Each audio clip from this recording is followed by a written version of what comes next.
Muchas gracias nuevamente por la invitación y compartiendo con ustedes siempre estas temáticas de especial relevancia. Yo me voy a permitir en estos momentos, voy a arreglar un poco la presentación de la diapositiva para que la puedan ver completa. Ahí está.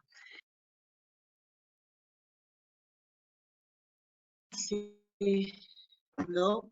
Nosotros desarrolláramos el día lunes los principios jurídicos vinculados con todo lo que refiere a estas instituciones familiares de patria potestad, tenencia, y nos quedamos justamente después de haber desarrollado el interés superior del niño como un principio jurídico, como un derecho exigible, en propiamente tratar de entender qué implica cuando aludimos a este como una norma de procedimiento.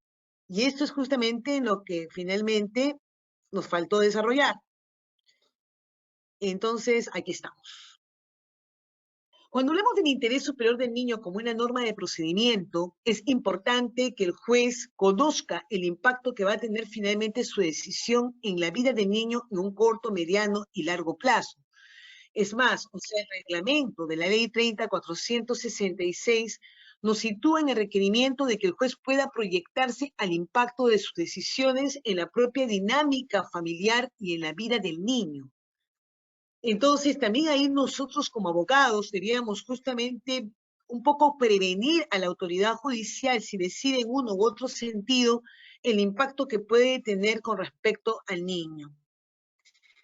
Ahora, cuando hablamos también del interés superior del niño como una norma de procedimiento, es fundamental que veamos que hoy en día, como lo hemos venido repitiendo, dado esto en distintas normativas especializadas, entendemos que el interés superior del niño nos lleva siempre a una ponderación en donde vamos a tener que justamente decidir en torno a la situación que mejor garantiza el máximo de derechos. Entonces, hablamos pues de la aplicación del interés superior del niño en la propia Convención sobre los Derechos del Niño. Referíamos pues el lunes al artículo 3º de la Convención, que pues alude al interés superior del niño sin explicar, sin dar mayores detalles a qué es lo que debíamos considerar al momento de su aplicación. Pero lo que nos ayuda mucho, y también ya lo hemos indicado a la aplicación de este principio, es la observación general número 14 del Comité de Derechos del Niño.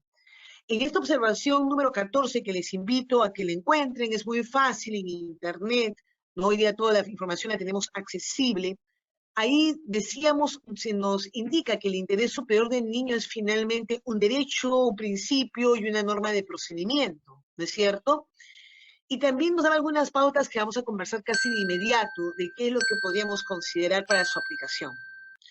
El artículo 9 de la Convención sobre los Derechos del Niño es de especial interés, porque este artículo 9, que les invito por favor a que ustedes puedan leerlo, dice que el niño tiene derecho a no ser separado de sus padres, salvo cuando tal separación es necesaria en el interés superior. Se establece también que propiamente esta situación de estar separado de sus padres puede determinarse de manera excepcional en base al interés superior del niño. Y es más, las Naciones Unidas establecen ejemplos de cuándo procedería a separar al niño de sus padres en aras del interés superior. Y nos dicen, por ejemplo, en casos de maltrato o en casos en donde se da, pues, la tenencia. O sea, cuando hay que decidir sobre tenencia, hay que aplicar ese artículo 9. O sea, tendríamos nosotros como abogados, como operadores de justicia, de citar este artículo 9. Repito, porque autoriza a separar al niño de sus padres sin aras del interés superior mediante lo establecido por ley, por una autoridad competente, siguiendo los procedimientos de ley y propiamente pues buscando que su decisión sea la más beneficiosa para el niño. De allí que, repito, el artículo 9 refiere que acá es un artículo aplicable en casos de tenencia. Así también, bueno, en realidad aludir a lo que es el interés superior del niño en la convención es referirnos a que también los niños tienen derecho a una vida familiar, una vida privada, el propiamente garantizar las relaciones familiares en el niño. El niño va construyendo su identidad en base a sus relaciones familiares. De ahí también el hecho de que si decidimos por la tenencia, tenemos necesariamente que pronunciarnos sobre el régimen de visitas. O sea, el niño tiene derecho a mantener un contacto finalmente con ambos progenitores. Entonces, continuando, ya nos vamos a acercar a la tenencia compartida, no se preocupen, ya llegamos. Estoy justamente dando todos estos parámetros porque en realidad lo que da sustento a la especialidad, más allá de las instituciones como tenencia, régimen de visitas, no es más que lo que se desprende del garantizar el interés superior o la condición de sujeto de derechos. Un tema también, pues, lo que nos dice ACNUR con respecto a la procedencia de la separación del niño de sus padres, dice la valoración inicial del daño inminente, o sea, hay una situación que amerita separarlo por alguna razón. Cuando discutimos sobre tenencia, ahí justamente estamos tratando de decidir sobre lo que más conviene al niño, ¿no? Y si buscamos definir sobre lo que más finalmente conviene al niño, entonces vamos a tener que separarlo posiblemente de uno de los progenitores, pero esto justamente valorando siempre cuál de los dos padres garantiza mejor su condición de sujeto de derechos y su desarrollo integral. Y cuando hablamos entonces del interés superior del niño como una norma de procedimiento, estaríamos nosotros diciendo pues que es posible apelar a la flexibilización procesal. O sea, el interés superior del niño nos lleva a que las normas no sean rígidas, sino que la autoridad judicial puede en cada caso concreto determinar lo mejor para el niño. Así también en esta Ejecutoria Suprema de Amazonas se nos dice que debe tenerse en cuenta la calificación del superior, que la calificación de superior en modo alguno implica desconocer los intereses de otros componentes del grupo familiar, pues los requerimientos del niño deben armonizarse con las necesidades de toda la familia dentro de una lógica de integración.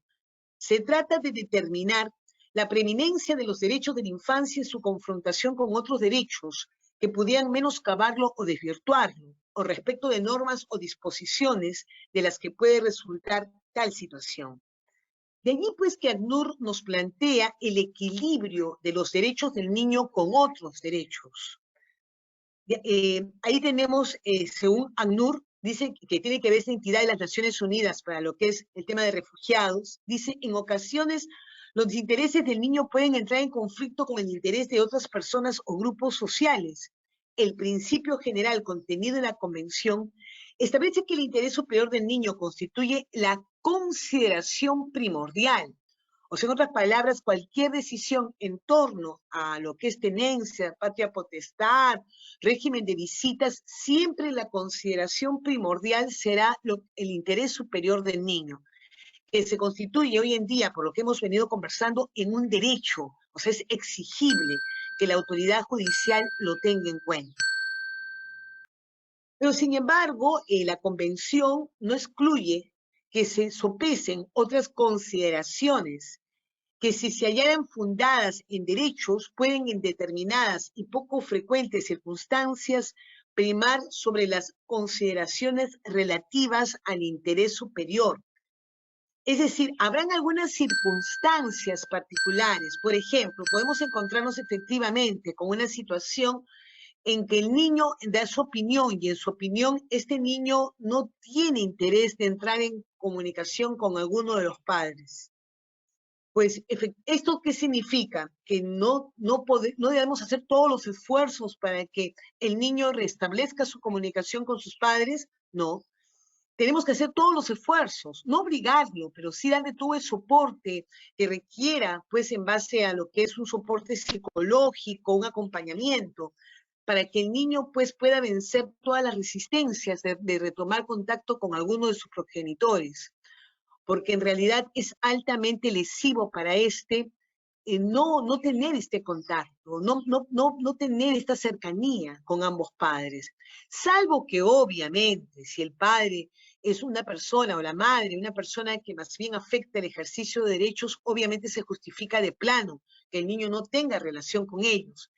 Pero a veces sucede que es la propia dinámica familiar la que va contribuyendo a que el niño guarde un resentimiento, un encoño, ¿no? Con respecto a uno de los progenitores.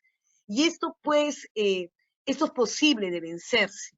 La opinión del niño puede ser contraria, pero poco a poco, mediante justamente todo un acompañamiento profesional, podría verse para restablecerse el vínculo. Porque sucede en muchas ocasiones que la lejanía, la distancia, ¿no? del niño con sus progenitores puede llevar efectivamente a que éstes no guarden un sentimiento de cariño, de afecto, y puede verse manifiesto en su deseo inicial de no tener ningún tipo de contacto.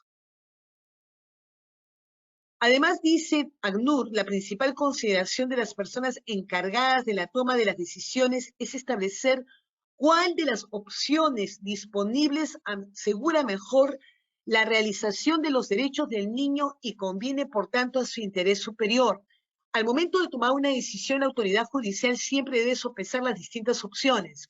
Si ambos padres están peleando la tenencia, ahí las opciones están, de repente, primero, hoy en día, como conversaremos, en valorar una tenencia compartida.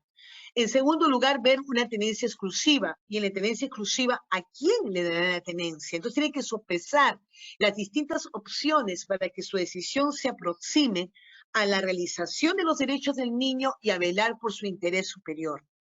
Debe sopesarse el impacto a corto y largo plazo de cada opción antes de decidir cuál es la más apropiada considerando las circunstancias individuales. Cada uno de estos contextos familiares del padre o de la madre tendrán sus particularidades y ahí tendrá que sopesarse cuál termina siendo entonces el mejor entorno para el niño. De ello se desprende cuando se realiza la determinación del interés superior relativas a medidas de cuidado de temporal u otras necesidades inmediatas de protección, en fin, todo esto que finalmente nos alude la ACNUR. Para la determinación, yo creo que cuando hablamos del interés superior del niño como norma de procedimiento, creo que es muy importante que partamos que hay dos momentos fundamentales: el momento de la evaluación y el momento de la determinación. En el momento de la evaluación vamos a ver todos estos componentes, ¿no? Todas estas cuestiones que acompañan esas circunstancias individuales de cada opción. Hay distintas opciones al momento del juez al decidir. Pues tendrá que ver dentro de estas opciones cuáles son las particularidades y circunstancias de cada una, para viendo estos elementos poder sopesarlos y tomar la mejor decisión. Y este hecho de sopesar tiene que ver con la determinación del interés superior, que finalmente es planteado como un proceso formal diseñado para determinar el interés superior del niño, con respecto a decisiones especialmente importantes que le afectan. Para ello siempre será importante ver el tema de las garantías procesales. Acá vemos entonces como algunos pasos para la determinación. Se dice, debe asegurarse la adecuada participación del niño. O sea, el niño tiene que participar, tiene que opinar. Debe involucrarse a personas expertas. Ahí estamos hablando de los equipos multidisciplinarios como órganos auxiliares de los juzgados. Y luego, finalmente, dice, equilibrar todos los factores relevantes para valorar la mejor opción. Si efectivamente tenemos un caso, como lo conversábamos justamente hace un momento, en que el niño de repente opina contrariamente a que le otorguen la tenencia al padre, pero vemos que hay otros elementos a considerar. Propiamente, posiblemente la madre tiene alguna dificultad para ejercer su rol de madre, de repente por su trabajo está ausente, viaja continuamente y el padre demuestra más bien que su trabajo le permite tener el tiempo de cuidar del niño. Entonces, ahí vemos nosotros elementos, circunstancias que se van sumando. Hay una opinión contraria del niño, pero a la par vamos viendo cuáles son los contextos familiares y cuál garantiza mejor derechos en el cuidado, atención del niño para lograr su desarrollo integral. Entonces, eso tiene que ver con equilibrar, eso tiene que ver con ponderar. O sea, acuérdense la ponderar las circunstancias. Y eso sirve mucho para nuestro ejercicio también como abogados al momento de los escritos y como propiamente también en lo que es la labor judicial. También ACNUR nos plantea que antes de adoptar decisiones para llevar a cabo la determinación del interés superior del niño, se debe considerar entonces la solución duradera más apropiada y el momento correcto para aplicarla. O sea, claro, yo puedo plantear una solución al caso, pero una solución de repente que se puede dar en el momento actual, digámoslo. Ya, efectivamente el padre tiene más tiempo que la madre para cuidar del niño. Su trabajo se lo permite, digámoslo. Entonces, ¿qué cosa tenemos que hacer ahí? Ahí de repente vemos de que no es necesariamente la más duradera, de repente es un trabajo temporal del padre. Estamos poniendo atención a elementos que tienen un carácter temporal, no duradero. Todo esto entonces es importante considerarlo. Ahora, si por ejemplo estuviéramos viendo una situación en la cual el niño no está de acuerdo con el padre, pues ahí se necesita todo el acompañamiento necesario para brindarle al niño para que se adecue a un nuevo entorno y también el entendido lo que nos plantea hoy día la normativa, como lo ha venido planteando de los códigos niños y adolescentes, que cuando uno de los padres ha tenido la tenencia exclusiva, la variación de la tenencia tiene que ser progresiva, a que el niño se vaya amoldando. Porque si tenemos a ambos padres efectivamente al frente, donde la madre no tiene de repente competencias, la madre de repente está ausente, pero no solamente ello, se suma el hecho de que sus métodos de crianza no son los más adecuados, ¿no? Pero el niño está acostumbrado, pese a ello, el niño está acostumbrado. En cambio, el padre denota frente al examen psicológico una persona estable emocionalmente, una persona que tiene en claro sus responsabilidades, es un padre que todo este tiempo ha venido cumpliendo con alimentos. Entonces, podemos considerar qué es lo más beneficioso para el niño. Lo que ha faltado en este tiempo es un contacto, una relación del padre con el niño, que por alguna causa, a veces ocasionado por quien tiene la tenencia, ha dificultado el niño conozca más a su padre. Bueno, son cosas que hay que ver en cada caso concreto. No podemos aventurarnos a dar recetas, porque no existen recetas para esto, ¿no? Ni fórmulas para resolver. Sencillamente que cada caso hay que tratar de sacar al máximo aquellos elementos, aquellas circunstancias que pueden justamente valorarlas la autoridad judicial al momento de determinar el interés superior.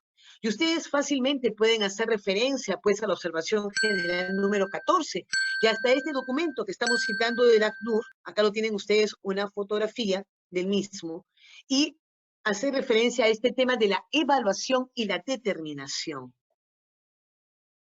También, pues, el tema de las garantías procedimentales, hemos dicho la adecuada participación del niño, intervención de personas expertas y recolección y análisis de información integral sobre el niño y su entorno. Otro tema importante es que si hablamos de la ponderación, pues también cómo podríamos sustentar, porque hoy en día se nos exige que el interés superior del niño esté debidamente motivado, tal como lo dice el reglamento de la 30466. Entonces, ¿cuál podría ser la forma de argumentar el interés superior? De allí que yo en realidad les planteo el test de proporcionalidad para que podamos ver nosotros de responder a cada uno de estos juicios y ayudar a fundamentar el interés superior. La salida que yo brindo al caso desde mi rol de abogado, ¿no? Acompañando a mi patrocinado, la salida que yo le digo al juez que es la más adecuada para el niño es que le otorguen la tenencia a mi patrocinado. Yo tendré que propiamente decirle a la autoridad judicial cómo se ajusta esto a la que es la normativa constitucional. ¿Cómo se ajusta la Convención sobre los Derechos del Niño? ¿Cómo es que mi patrocinado garantiza mejor, por ejemplo, el interés superior, su desarrollo integral? Y tendré que hacer cita de esto al momento que argumento el interés superior o que motivo su aplicación. También, propiamente, tendré que convencer a la autoridad judicial que en aplicación del interés superior del niño, la salida más beneficiosa para el niño es que se quede con mi patrocinado. O sea, de ahí es la necesidad. No hay una opción mejor. Por eso el juicio de necesidad. No hay una opción mejor, señor juez, para garantizar el desarrollo integral, la garantía de propiamente que este niño sea adecuadamente cuidado, atendido, es justamente de mi patrocinado. Eso tendré que argumentar, ¿no? Y en el juicio de proporcionalidad y razonabilidad, tiene que ver que efectivamente yo estoy solicitando esto, pero yo no estoy solicitando que el niño pierda contacto con el otro progenitor. O sea, ya tendrá expedito su derecho finalmente a visitar al niño y el niño tendrá el derecho a ser visitado por su padre. Y eso también tendré que decirse a la autoridad judicial en el términos que yo muestro que mi patrocinado es una persona que, pese a las desavenencias o dificultades que ha tenido con quien se constituyera su pareja, en la actualidad está con toda la disposición para favorecer a un régimen de visitas.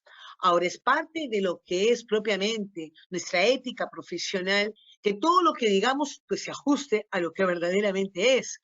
No se trata de justamente engañar a la autoridad judicial, sino que también en el rol que nos toca, tratar de orientar a nuestro patrocinado, mostrándole que si efectivamente en estos momentos hay un conflicto, ¿no?, entre los padres, es una cuestión momentánea, solamente para tomar una decisión respecto a la tenencia, pero el que el régimen de visitas no limita al padre o a la madre en el ejercicio de la patria potestad, y va a tener que entender nuestro patrocinado, cuando le otorguen la tenencia, que finalmente el otro progenitor también tiene derechos, ¿no?, y deberes sobre el niño, y que no ha sido suspendido en el ejercicio de la patria potestad.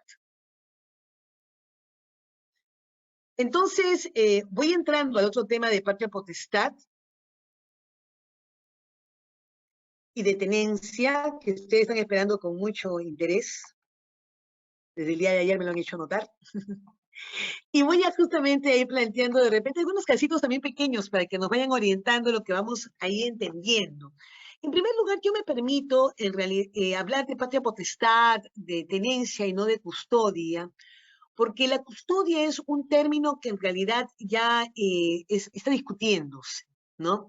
La custodia tiene que ver con, efectivamente, tenga usted al niño, como la custodia que podemos tener de repente de algún objeto. Hoy en día la normativa habla pues de tenencia. La tenencia tiene una connotación mucho más, digámoslo, garantista, respetuosa de la condición de niño. ¿Qué tendríamos que decir entonces nosotros? Permítanme un segundito.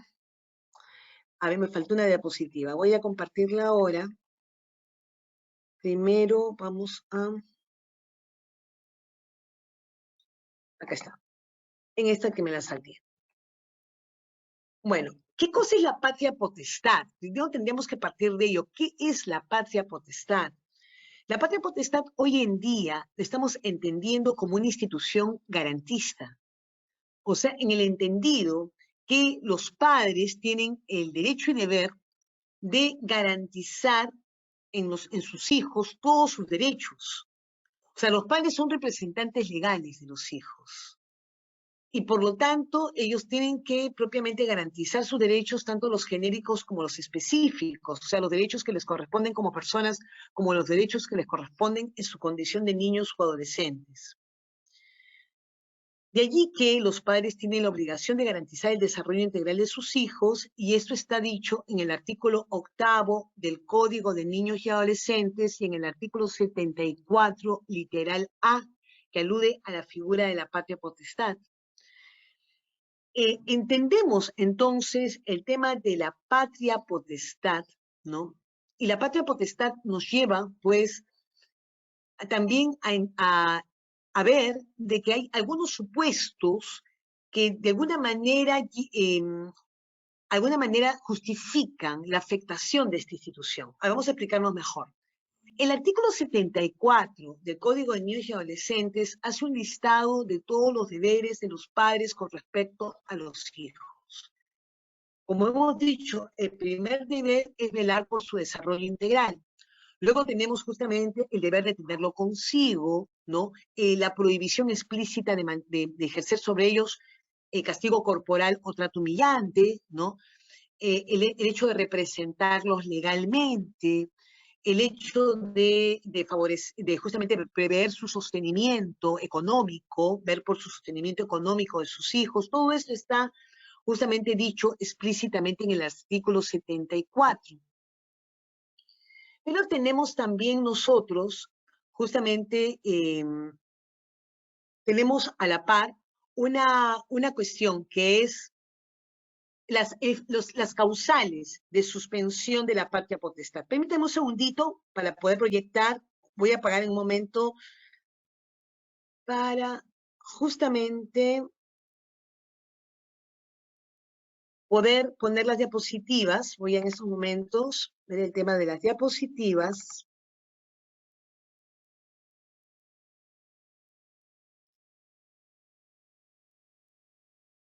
De acuerdo. Entonces, cuando nosotros hablamos de patria potestad, estamos hablando de una institución garantista, ¿no es cierto? Como lo acabo de plantear. No hay una forma distinta. Es más, la nominación misma de la patria potestad hoy en día ha sido cuestionada, porque la patria potestad nos viene del derecho romano. El derecho romano teníamos la figura de pater familia, y el pater familia disponía de sus hijos dándole a los padres poderes absolutos sobre estos. Hoy en día para nada, o sea, los padres no tienen propiamente estas potestades absolutas. La actuación del padre con respecto a los hijos, como hemos dicho, es fundamentalmente garantista, de resguardo de derechos.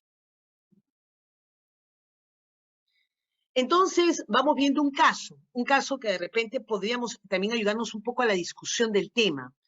Se recurre a usted para preguntarle si se podría afectar la patria potestad del cónyuge que ha incurrido en la causal de adulterio en el divorcio.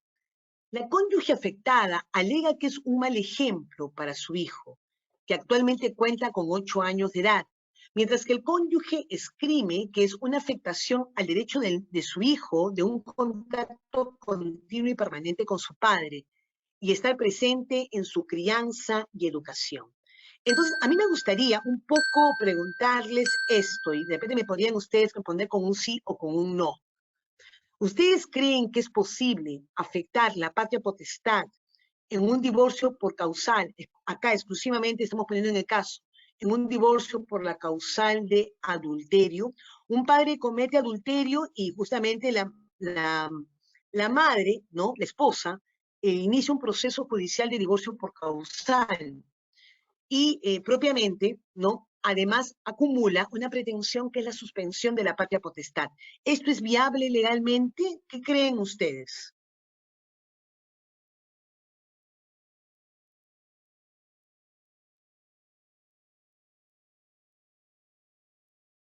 ¿Es viable? No es viable, me dice Miriam. Muchas gracias, Miriam. ¿Quién más quiere contestar por ahí? No es viable, me dice Yaldín. Gracias. Me dice Anaí Lavado. No, en todo caso tendría que demostrar cómo es que esto afecta al interés superior. Joana me dice no. Jonathan, Jonathan me dice no porque vulnera el derecho del niño. Interesante, ¿no? Miren, pues yo les tengo que decir que sí es viable, porque si ustedes leen justamente, gracias, justamente Yada nos decía, yo creo que es viable, pero otra cosa es que lo suspendan. Bueno, efectivamente, sí podría acumular a su pretensión principal del divorcio por causal una pretensión accesoria, diciéndole, señor juez, mi cónyuge ha incurrido en adulterio, por lo tanto es un mal ejemplo para mi hijo. De allí que yo solicito que le suspendan la patria potestad. Bueno, ustedes me podrían válidamente decir, bueno, ya puede querer muchas cosas, pero ¿cuál es el sustento legal de esto? Ahí tenemos que nosotros revisar el artículo 75 del Código de los Niños y Adolescentes, Y en el artículo 75, justamente se nos indica en uno de los numerales, y que ven ustedes ahí en el superior, se establece textualmente que procede la suspensión de la patria potestad en nulidad caso de nulidad del matrimonio, ¿no? Por aquel que ocasionara la nulidad, y el divorcio por causal en aquel que incurriera en una causal de divorcio. O sea, sí está dicho, sí es posible acumular esa pretensión.